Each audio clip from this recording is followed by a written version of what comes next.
بسم اللہ الرحمن الرحیم۔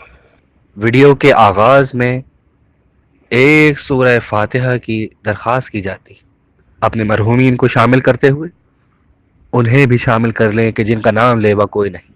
آج ہم آپ کی خدمت میں حضرت صالح علیہ السلام کی زندگی پر مبنی ایک شارٹ ڈاکومنٹری پیش کر رہے ہیں۔ حضرت صالح علیہ السلام کی شخصیت مبارک۔ حضرت صالح نہایت خوبصورت تھے۔ ان کا چہرہ سرخ و سفید تھا، ان کے بال بالکل سیاہ تھے، قد نہایت مناسب تھا، ان کا سینہ چوڑا تھا، داڑھی مناسب تھی اور دوہرا تھا۔ ایک روایت میں ہے کہ تمام انبیاء اسی شکل و شباہت، صورت و شمائل کے ہوتے تھے۔ آپ علیہ السلام کی چند خصوصی صفات: آپ نہایت کم سنی میں مبعوث برسالت ہوئے، نہایت فصیح اللسان طلیع الکلام تھے، یعنی آپ کی زبان و گفتگو میں بڑی چاشنی اور نرمی تھی۔ آپ ہمیشہ برہنہ پا رہتے تھے، آپ نے کبھی جوتی نہیں پہنی، آپ نے تا زندگی اپنے لیے کوئی گھر نہ بنایا، ایک مسجد میں رہتے تھے اور اسی میں عبادت کیا کرتے تھے۔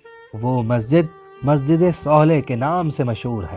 آپ حضرت نوح کی شریعت پر عمل کرتے تھے۔ تجارت آپ کا پیشہ تھا، جب عبادت سے فرصت پاتے تھے تجارت کرتے تھے۔ مواعظ کے شائق تھے اور اکثر موعظ فرمایا کرتے تھے۔ علامہ عبدالحاکم جوہری نے اپنی ایک کتاب نوار الاخبار میں ان کے مواعظ جمع کیے ہیں۔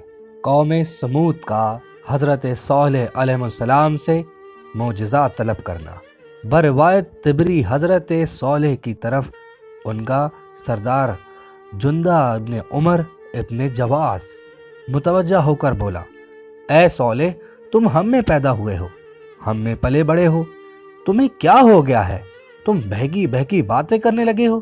سنو، جب تم بچے تھے اور بت پرستی نہیں کرتے تھے تو ہم سمجھتے تھے کہ ابھی بچپنا ہے، جب بڑے ہوگے اور عقل پختہ ہوگی تو ہمارے ساتھ بت پرستی کرنے لگو گے، لیکن اب جب کہ تم بڑے ہو گئے ہو تو ہماری توقع کے برخلاف ہوا، تم الٹی سیدھی باتیں کرتے ہو۔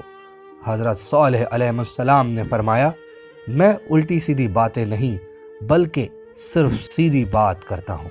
میں یہی تو کہتا ہوں کہ اس خدا کے سامنے سر نیاز جھکاؤ جس نے تمہیں پیدا کیا ہے، وہ واحد و یکتا ہے، اس کا کوئی شریک نہیں۔ تم بت پرستی چھوڑ دو، یہ گمراہی ہے۔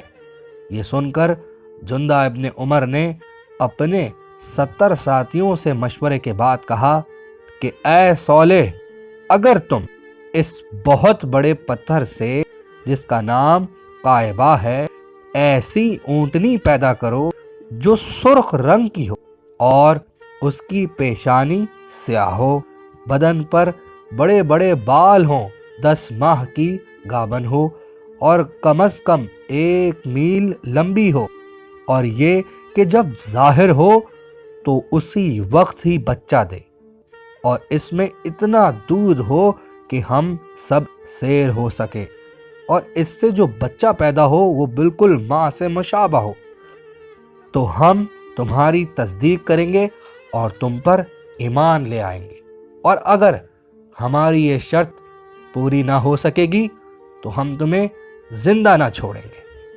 جس طرح ہم نے آپ کو ایک اچھی بات بتا کر ثواب حاصل کیا ہے، آپ بھی ثواب حاصل کر سکتے ہیں۔ صدقہ جاریہ سمجھ کے اسے شیئر کریں اور مزید اچھی باتیں جاننے کے لیے سبسکرائب کا بٹن پریس کریں۔ شکریہ۔